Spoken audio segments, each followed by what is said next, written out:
አንድ ማህበረሰብ 2 ዓመት ሊታገስ አይችልም።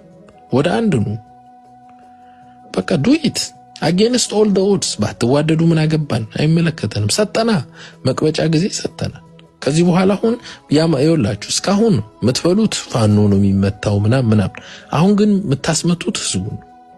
ስለዚህ እንደ ህዝብ ቅድም ያ ሁላ የጎተትኳችሁ ስለ ደርግ ጊዜ ስለምን ይሁሉ የሄድኩላችሁ ምንድነው ስለነ ኮርኔል ጌታው ምናምን ያወራሁት። አሁን በኮርኔል ጌታውን አይደለም ምትቀልዱ። ኮርኔል ጌታውን ህይወቱ ላይ እንዲያልፍ ሲሆን ሁሉ ሰው ዋና አማራ ከፋፋይ ናቸው ለኮርኔል ጌታውን ለምን አልገደልንም ምናምን ነው ያልከው። የቀለድከው በኮርኔል ጌታው ሊሆን ይችላል። ከዚህ በኋላ መቀልደው እንደ ማህበረሰብ በራሳችን ነው። ስለዚህ ጫና ያስፈልጋል። አንዱን ካሉን ካላቀ በቃ አንዱን ብርስጠኝ አልሰጥም አንዱን እንዲህ አርቃል አላረግም አንዱን ይሄን ማስጨነቅ አለባችሁ። ይሄን ካላደረግን አሁን ታይም ኢዝ ቲኪንግ ይውላችሁ።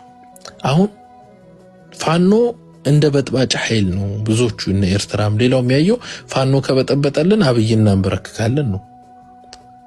እንደ በጥባጭ ታየህ ማለት ለስልጣን ብቁ አይደለህም ማለት ነው። ጀስት ዲስተርባንስ ማለት ነው፣ ጫማ ማለት ነው የምትሆነው። ላይክ ለምሳሌ የተደራጀው የደርግ ቡድን የተማሪዎችን አመጽ በኃይለ ሥላሴ ጊዜ የነበረውን እንደ ዲስተርባንስ ነው የተጠቀሙ። ኃይለ ሥላሴን የገፈተሩት የገፉት ተማሪዎቹ ናቸው። ስልጣን የያዘው ግን ደርግ ነው። ለምን ሆነ?